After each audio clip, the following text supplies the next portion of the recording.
I missed the buck at 30 yards and spent 3 days following its blood. Thomas Leighton's fingers had gone numb despite his insulated gloves. At 15 feet up, the wind cut sharper, finding every gap in his camouflage as the temperature hovered at 19 degrees.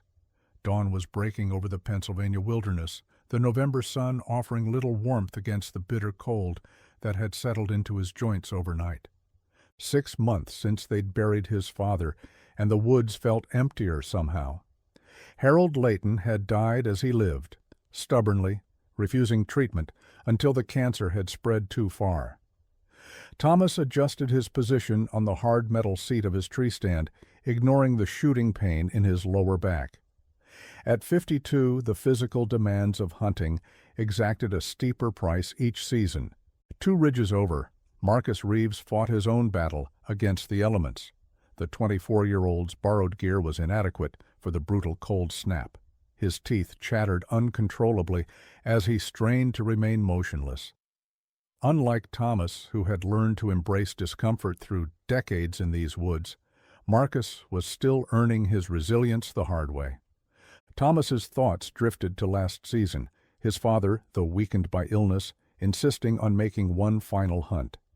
They'd nearly lost him to exposure that day when he'd stumbled into an icy creek, his failing body unable to maintain heat. Thomas had built an emergency fire, stripping off his own layers to warm the older man while hypothermia threatened them both. The cold separates the hunters from the tourists, Harold had rasped through blue-tinged lips as Thomas frantically worked to save him. A snap of breaking ice pulled Thomas back to the present. He'd been so lost in memory that he hadn't noticed the hoarfrost forming on his bow's limbs. He flexed his stiff fingers, recognizing the early warning signs of frostbite. The radio at his hip crackled.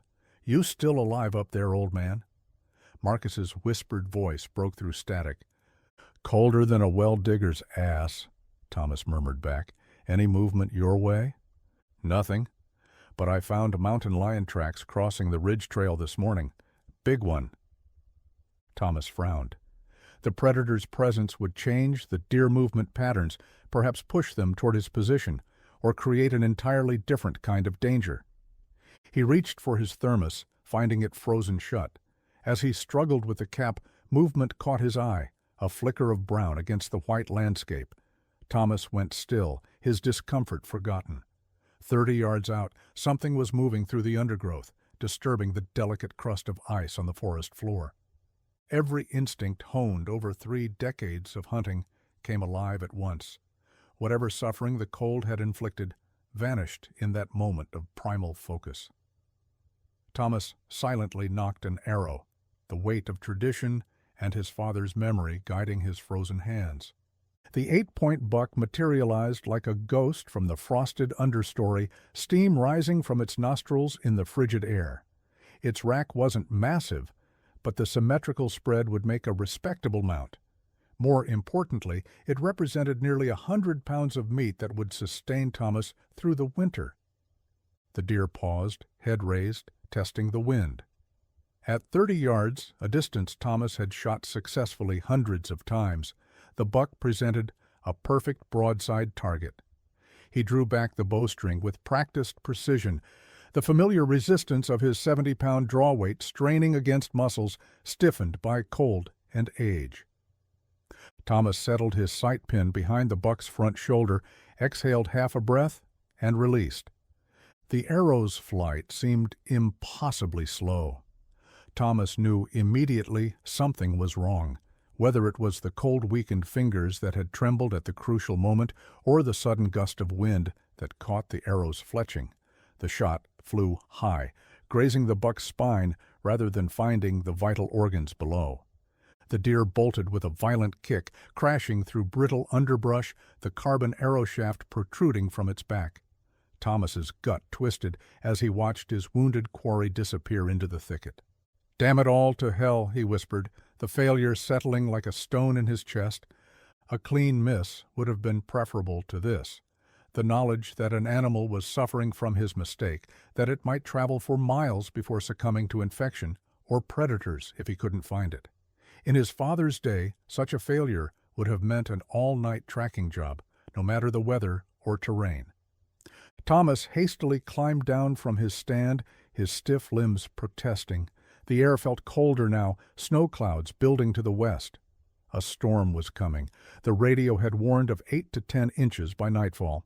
If he couldn't find the buck before the snow covered the blood trail, his chances would plummet.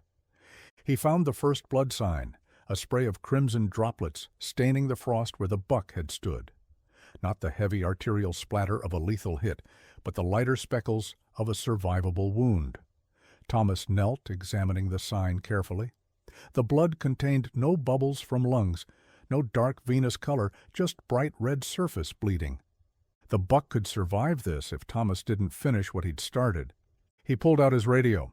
"Marcus, I'm going mobile. Hit a buck, but it's not good. Going to need help tracking before this storm hits." "Copy that. Location?" "Northeast ridge, moving east through the laurel thicket. I'm following blood now." Thomas marked the spot with orange trail tape and began moving forward, eyes trained on the ground, following the sporadic droplets of blood that represented both his failure and his responsibility. Behind him, thunder rumbled as the storm front approached, promising to erase all sign within hours. Marcus found Thomas an hour later, hunched against the biting wind, methodically working through dense laurel, eyes fixed on diminishing spots of crimson against dead leaves.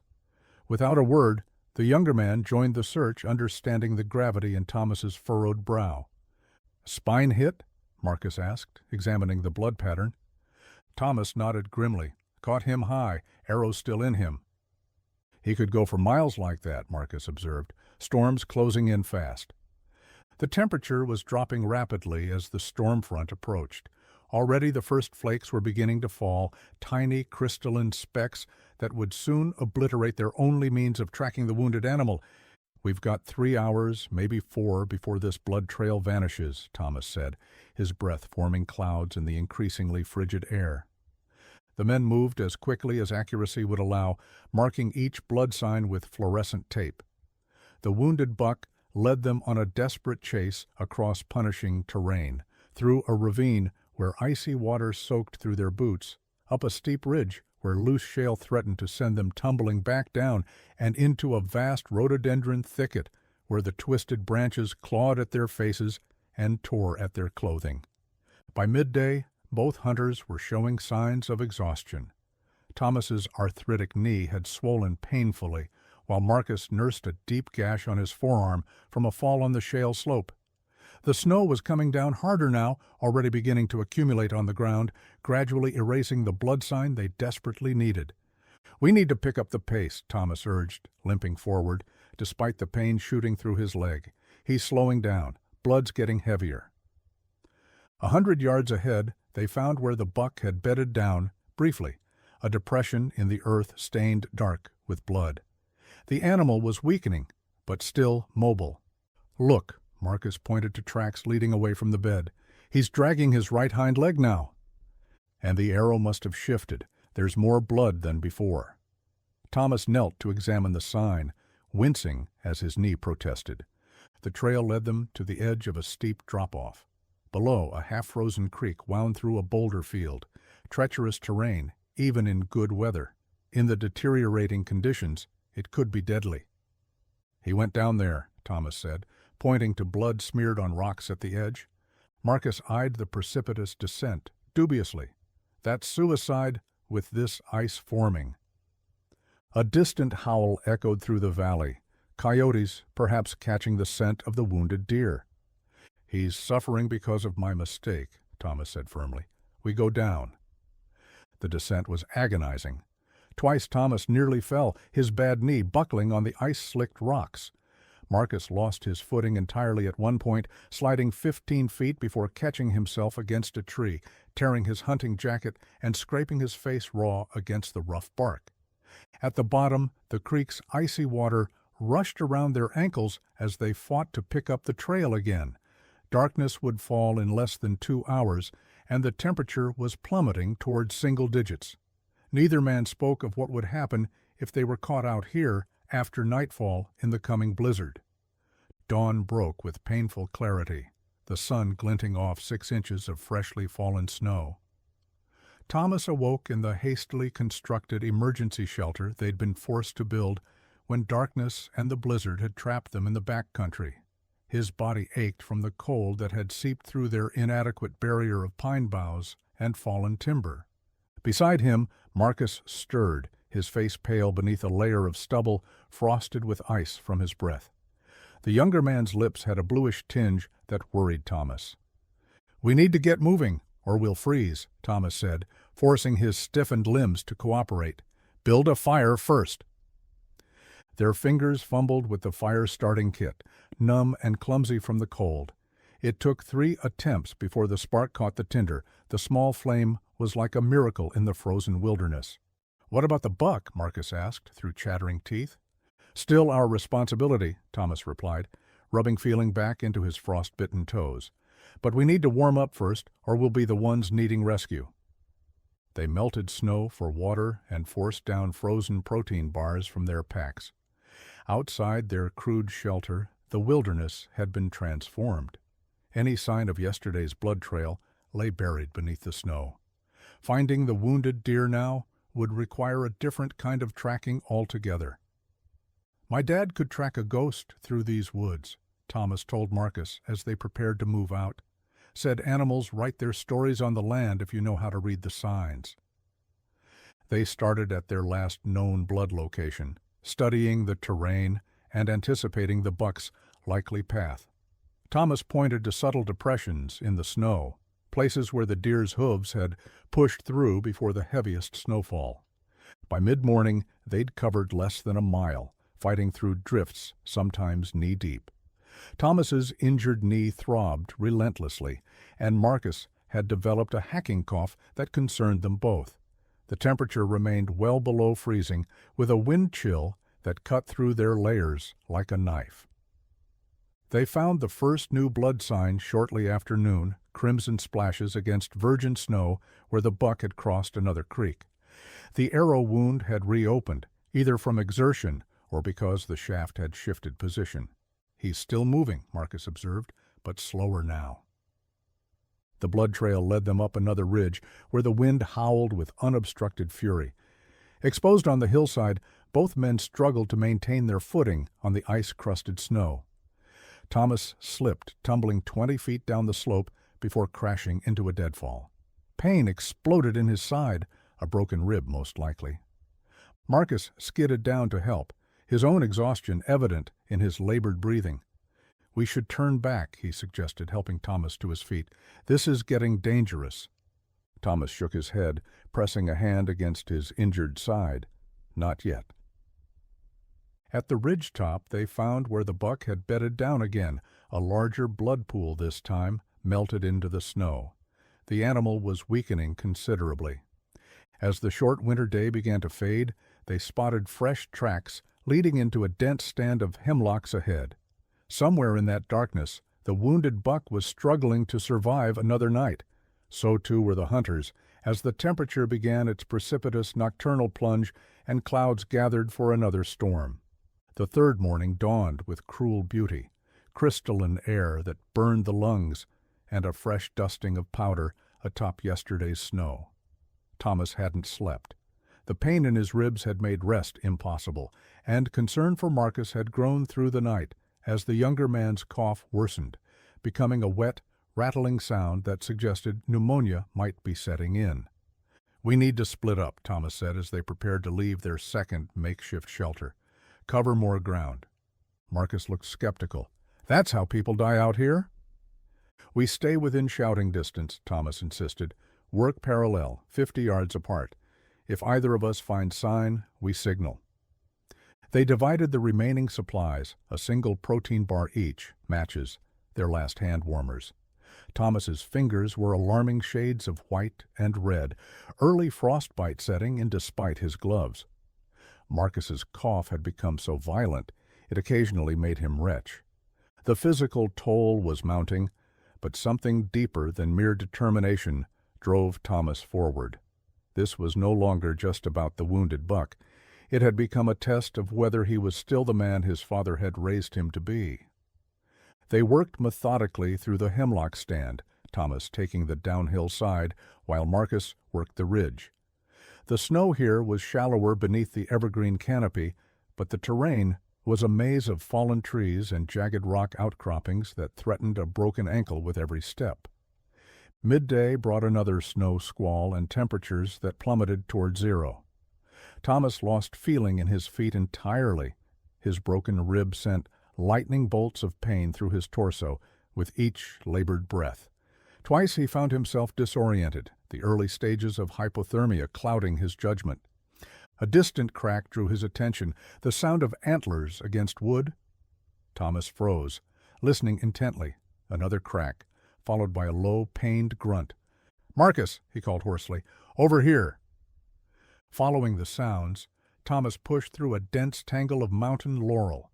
The vegetation suddenly opened into a small clearing, and there stood the buck, weakened but still alive, its once proud form now gaunt and trembling. The broken arrow shaft protruded from its back, the wound angry and swollen.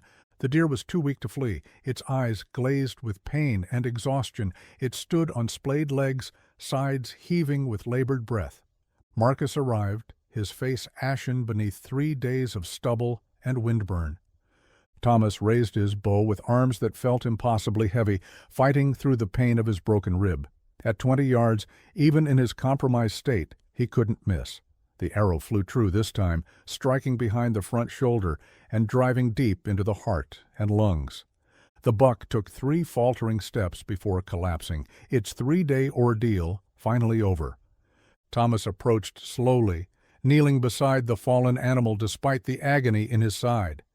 He placed a hand on the buck's neck, feeling the last flutter of life fade beneath his palm. "I'm sorry," he whispered, though whether to the deer or his father's memory, even he couldn't say. Behind him, Marcus collapsed to his knees in the snow, overcome by another violent coughing fit. Blood flecked the white ground beneath him. They had found their quarry, but now faced the daunting task of survival themselves, miles from civilization, as another Arctic night approached. The field dressing was a brutal challenge against time and their failing bodies. Thomas's hands shook violently as he unsheathed his knife, the blade that had belonged to his father before him.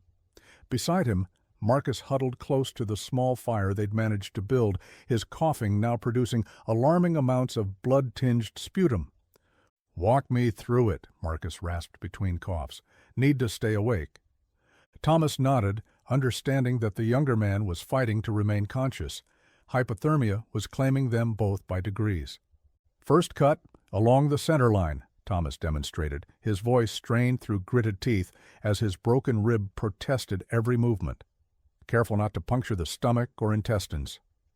His fingers were so numb he could barely feel the knife handle. Twice he slipped, cutting his own hand without immediately realizing it.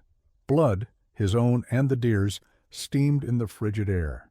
The sky darkened ominously above them. Another storm was building, and nightfall would bring temperatures that could kill them where they stood. The meat from the buck would be worthless if they couldn't preserve it, and their own survival hinged on reaching shelter before full dark. "We can't pack it all out," Thomas admitted finally, his breath coming in painful gasps. "Take the backstraps and tenderloins, leave the rest." It was sacrilege to waste the meat, but necessity overruled tradition. They worked as quickly as their compromised condition allowed, cutting the choice cuts and wrapping them in the plastic bags Thomas kept in his pack. By the time they finished, Marcus could barely stand. His fever had spiked dangerously high, his lungs audibly crackling with each breath. 4 miles back to the truck, Thomas calculated, looking at the darkening sky. "We won't make it before nightfall." "Alternative?" Marcus wheezed. Thomas studied the terrain, his mind racing through options. Peterson's hunting cabin, maybe 2 miles northeast, might have supplies. They abandoned most of their gear, taking only the meat, water, and fire-starting tools. Thomas fashioned a crude travois from branches to drag the venison, sparing Marcus the weight. The younger man stumbled alongside, occasionally leaning on Thomas when his strength faltered. The going was agonizingly slow. Every step through the deepening snow sent shards of pain through Thomas's chest. Marcus's condition deteriorated visibly, his skin taking on a grayish pallor, his breathing becoming increasingly labored. Darkness fell before they spotted the cabin, a small, weathered structure nestled against a rocky outcropping. No smoke rose from the chimney. It was unoccupied. The padlock on the door yielded to Thomas's hunting knife, splintering the jamb. Inside, the air was only marginally warmer than outside, but crucially, it was dry and sheltered from the wind. Thomas immediately began searching for supplies, finding split wood beside a small iron stove, kerosene in a metal can, and a first aid kit that contained precious antibiotics. As the fire in the stove slowly warmed the cabin's single room, Thomas wrapped the venison in salt-soaked cloth he found in a cupboard, the old-fashioned preservation method his father had taught him decades ago. Outside, the storm arrived in full fury, wind howling around the cabin's eaves. Inside, Marcus lay wrapped in found blankets, antibiotics in his system, fighting for each breath, while Thomas tended the fire, his own injuries secondary to keeping them both alive through what promised to be a brutal night. 3 weeks later, Thomas stood in his kitchen, the tarnished blade of his father's hunting knife moving with practiced precision through the last of the venison. His ribs still ached beneath the bandages, a sharp reminder with each breath of how close they'd come to death in those frozen woods. The doctors had assured him the worst was past for him: 3 broken ribs, moderate frostbite on his fingers and toes, and a shoulder strain that would heal with time. The same couldn't be said for Marcus, who remained in the hospital, his lungs slowly healing from severe pneumonia and exposure that had nearly claimed his life. Thomas paused in his work, remembering the rescue. The blizzard had finally broken on that 4th morning, revealing a crystalline world of dangerous beauty outside Peterson's cabin. Neither he nor Marcus had been fully conscious when the search and rescue helicopter had thundered overhead, drawn by the smoke from their dwindling fire. The team had arrived on snowmobiles an hour later, medical equipment in tow, finding both men feverish and delirious, but alive.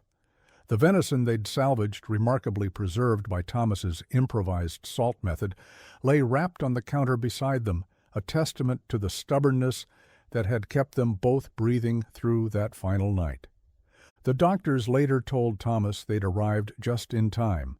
Another 12 hours, and Marcus's pneumonia would have been beyond treatment, his lungs filling inexorably with fluid in the cold, dry air of the cabin.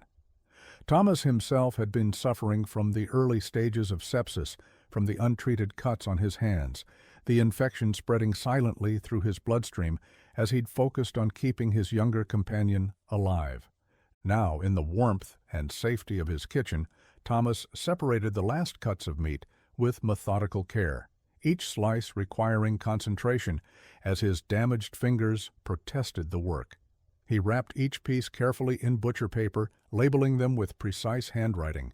Half would go to Marcus's family while he recovered. Thomas had already delivered several packages to Marcus's worried mother, who had hugged him fiercely despite his injured ribs. The other half would sustain Thomas through the remainder of winter, each meal a reminder of what they'd endured and what they'd learned about themselves in those frozen woods. The whitetail had dressed out smaller than Thomas had initially estimated, the buck's 3-day ordeal having burned through much of its fat reserves. Still, the meat was clean and dark, promising the rich flavor that only came from wild game that had lived and died on its own terms. Thomas had insisted on processing it himself despite his injuries, refusing to send it to the commercial butcher in town.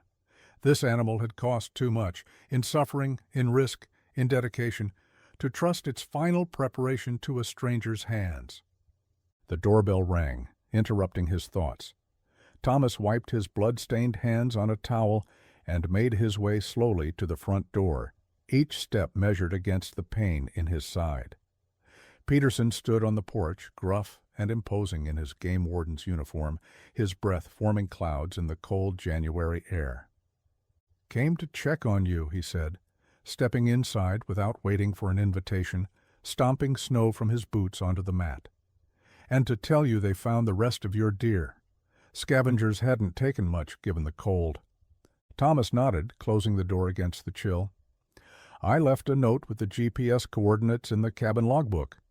Smart, Peterson acknowledged, following Thomas back to the kitchen, where the evidence of his butchering lay spread across the counters. Most poachers don't do that.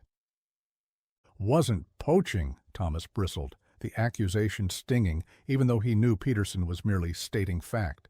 Emergency situation. Peterson's weathered face softened slightly as he watched Thomas resume his work. I know, which is why I'm not writing you up for breaking into my cabin. He paused, examining the neat packages of meat. Clean work, even with those banged-up hands. They stood in awkward silence before Peterson added, That young man with you, doctors say if you hadn't found those antibiotics in my first aid kit, he'd be dead now. Caught it just in time before it went into full septic shock. Thomas continued wrapping meat, his movements mechanical despite the pain. Just did what needed doing. Your old man would have been proud, Peterson said finally, his usual gruffness giving way to something like respect. Not many hunters these days who'd risk what you two did over a wounded animal. Most would have walked away, called it bad luck, and moved on. Thomas looked up sharply. That's not hunting. That's just killing. Peterson nodded slowly. That's exactly what Harold used to say. He reached into his jacket pocket and withdrew a small leather case. Found this when we recovered the rest of your deer. Figured you might want it back. Thomas recognized his father's old compass, the one he'd carried in his hunting pack for decades before passing it to Thomas. He must have dropped it during their ordeal without noticing. The brass case was scratched but intact, the needle still pointing unerringly north when Peterson opened it. Still works, Peterson observed. They built things to last back then. After Peterson left, Thomas sat heavily at his kitchen table, turning his father's knife in one hand and the recovered compass in the other. Both showed the marks of hard use. The blade had lost some of its edge during the ordeal. The compass case bore new scratches from its time in the snow. Just as Thomas himself had been marked by the experience, these tools of his father's trade had emerged changed, but functional. All could be restored with proper care, but none would ever be quite the same. His phone buzzed on the table beside him. A text from Marcus. Doctor says I can have visitors tomorrow. Lung capacity up to 70% now. Thomas smiled faintly, the expression feeling strange on his face after weeks of grimacing through pain. He texted back, I'll bring venison stew. Your mother gave me your grandfather's recipe. The following day, Thomas stood at his stove for 3 hours, carefully preparing the stew despite his injuries.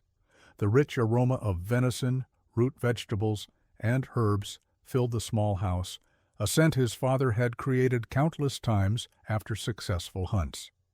Thomas added a splash of bourbon near the end, his own addition to the traditional recipe, a touch his father would have appreciated. 3 days later, Thomas entered the hospital room carrying a thermos of the rich, dark stew and a package wrapped in oilcloth. Marcus looked pale, but remarkably improved, propped up in bed with oxygen tubes in his nostrils. The younger man's face lit up at the sight of his mentor. They're letting me out next week, he announced, before Thomas could even sit down. Still need oxygen at night for a while, but the antibiotics finally kicked the infection. Good, Thomas said simply, setting the thermos on the bedside table. Brought you something that might help with recovery. Smells like heaven, Marcus said, accepting the thermos with hands that still trembled slightly from weakness. Thomas watched the younger man eat, noting the strength returning to his movements, the color slowly coming back to his face with each spoonful. The nurses had warned Thomas not to tax Marcus with too much activity, but the light in the young man's eyes as he savored the stew suggested the visit was doing more good than harm. Got something else for you, Thomas said when Marcus finished. He placed the oilcloth package on the bed, watching as Marcus wiped his hands carefully on a napkin before reaching for it. Marcus unwrapped it slowly, his movements cautious, as if he already sensed the significance of what lay within. The oilcloth fell away to reveal Harold Leighton's old hunting knife, restored and sharpened, the worn leather sheath carefully oiled. Thomas had spent painstaking hours returning the blade to prime condition, working through the pain in his hands to honor both the tool and the man who had first carried it. "I can't take this," Marcus protested, though his fingers had already closed reverently around the handle, testing its weight and balance. "This is your father's, your family heirloom." "My father would have wanted it used by someone who understands what it means," Thomas replied, the words coming easier than he'd expected. "Someone who knows that hunting isn't just about the killing. It's about respect for the animal, for the land, and for the responsibility we take on when we enter the woods." Marcus's eyes glistened as he turned the knife in the hospital room light. "I'll take good care of it." "I know you will," Thomas said, "and you'll teach your own son or daughter how to use it someday." They sat in companionable silence for a while, the weight of their shared experience settling between them like an invisible bond. Finally, Thomas spoke again. "Season opens again in 10 months, he said. "I know a ridge where a big 10-pointer's been leaving sign. Been watching him for 2 seasons now. Smart old buck, never gives anyone a clean shot." "You think I'll be ready?" Marcus asked, unconsciously touching his damaged lungs beneath the hospital gown. Thomas nodded with quiet certainty. "We start slow. Build your strength back. Short walks in the spring, longer hikes in summer. By fall, you'll be ready." He paused, meeting the younger man's gaze directly. "My father always said the hardest hunts forge the strongest hunters. What we went through, that was as hard as it gets." Outside the hospital window, snow fell gently on the Pennsylvania wilderness that had nearly claimed them both. Somewhere in those endless forests, deer moved through winter yards, predators tracked their prey, and the ancient dance of survival continued, indifferent to human concerns, yet inexorably tied to human tradition. In that hospital room, the knife passed from one generation to the next, carrying with it more than steel and wood, bearing the weight of lessons learned through blood and sacrifice, through failure and redemption. Thomas felt his father's presence then, not as a ghost or a memory, but as a continuation of something unbroken, a lineage of knowledge and respect that would outlive any single hunter. "Next season," Marcus said, his voice stronger now, fingers still wrapped around the knife handle. "That 10-pointer won't know what hit him." Thomas smiled, seeing in the younger man's determination echoes of himself decades ago, and behind that, reflections of his father's unwavering resolve. The legacy continued, tested by fire and ice, but ultimately unbroken, like the hunters themselves.